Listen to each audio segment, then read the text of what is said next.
Continuamos aqui na Flick e recebemos agora aqui Rubinho Pirola, que é o escritor do livro Bíblia para Curiosos, que é um lançamento aqui na Flick, né? De onde você teve essa ideia, né, de fazer essa Bíblia para Curiosos? Bom, para quem não me conhece ainda, eu sou cartunista. E o cartunista se caracteriza pelo olhar crítico, né? Bem malandro até eu diria. Tem muita gente que acha que isso é um talento. A minha mãe desconfiava que isso era uma falha de caráter, né? Enquanto você está olhando para uma pessoa, o cartunista, o caricaturista, ele está pensando no sapato que o cara veste, nos trejeitos dele. E a Fernanda, que é minha editora da Geográfica, publicou outros livros meus, ela me sugeriu, disse, Rubinho, você queria escrever um livro sobre curiosidades da Bíblia? E eu digo que foi como chamar um menino para tocar a campainha do vizinho e sair correndo. Eu falei, pô, é na hora, né? Porque a Bíblia é um livro rico e, apesar da riqueza toda, nós não costumamos olhar com olhos para descobrir as coisas que a Bíblia tem. Às vezes nós ficamos só na superfície do texto e não reparamos. Às vezes nós acabamos criando mitos, criando frases feitas, crendices que não correspondem com a verdade. Então eu citei, eu peguei, vasculhei algumas coisas que eu julguei inspiradoras demais para passar despercebida aos olhos dos crentes. Basicamente foi isso. Por exemplo, a gente pode ver, só olhando aqui, né, a parte de trás do livro, tem várias perguntas.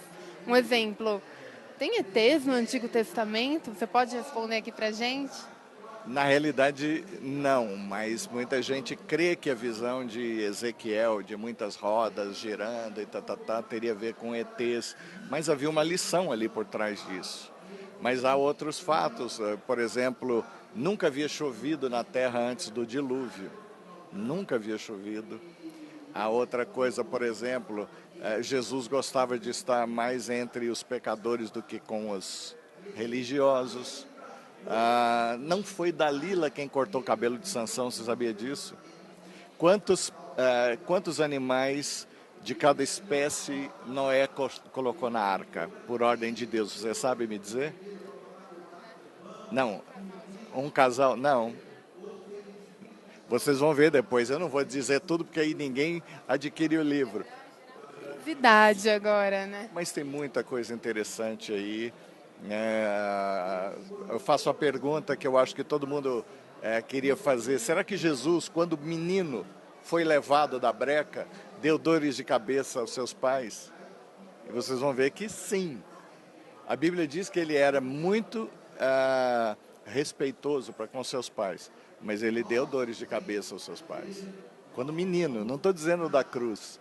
Então tem muito fato interessante, muita coisa que eu puxo e eu procurei, evidentemente, não é fazer a piada pela piada, né? O livro tem um caráter inspirativo, sem dúvida nenhuma, a gente pediu a Deus essa graça de poder trazer coisas aí que estavam despercebidas, principalmente da grande massa, né, de cristãos que tem a Bíblia, teoricamente, como a sua única regra de fé e prática.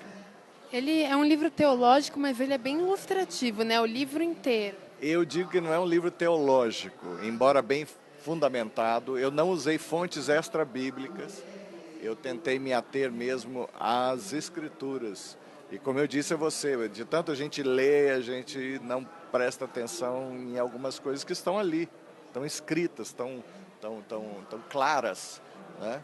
Mas não é um livro de teologia restrita só aos eruditos, e daí até a leveza do humor dos cartoons e tudo, para que qualquer pessoa possa ler.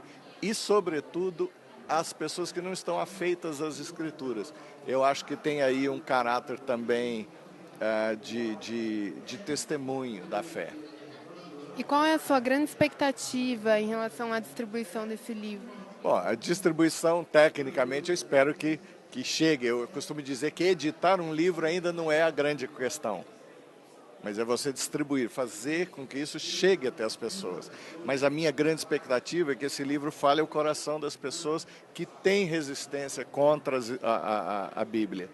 É incrível que nós somos olhados pelas pessoas, pela sociedade, como gente irracível, como gente sem humor, como gente legalista, como gente que não tolera tais e tais grupos dentro da sociedade, que nós somos machistas. E se você olhar o texto bíblico, você vai ver que a Bíblia paga uma fatura que não é dela. Porque as Escrituras têm essa capacidade de dizer para o pobre, és rico, de dizer para o rico, és pobre, de dizer como Paulo falou à igreja de Corinto, né? Olha, eu ouvi dizer que há aqui no meio de vocês quem está marchando por Cefas, outros dizem, eu marcho por Apolo, outros dizem, eu sou partidário de Paulo.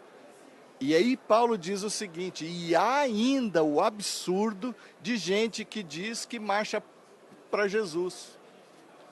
E aí quem tem olhos para ouvir, que ouça e entenda o que eu estou dizendo. Paulo dizia que aqueles que diziam, eu sou de Cristo, para dizer que era mais certinho que os demais, este era o mais errado de todos. Porque Jesus foi o supremo inclusivo. Então, se eu digo que eu sou de Cristo, então, necessariamente, eu tenho de ser de todo mundo. Eu não posso excluir ninguém. Porque em Cristo, não há homem, não há mulher, não há escravo, não há livre, não há cita, não há bárbaro, não há judeu, não há grego, porque Cristo ainda quer ser tudo para todos. Obrigada aí pela oportunidade. Eu que agradeço, um abração.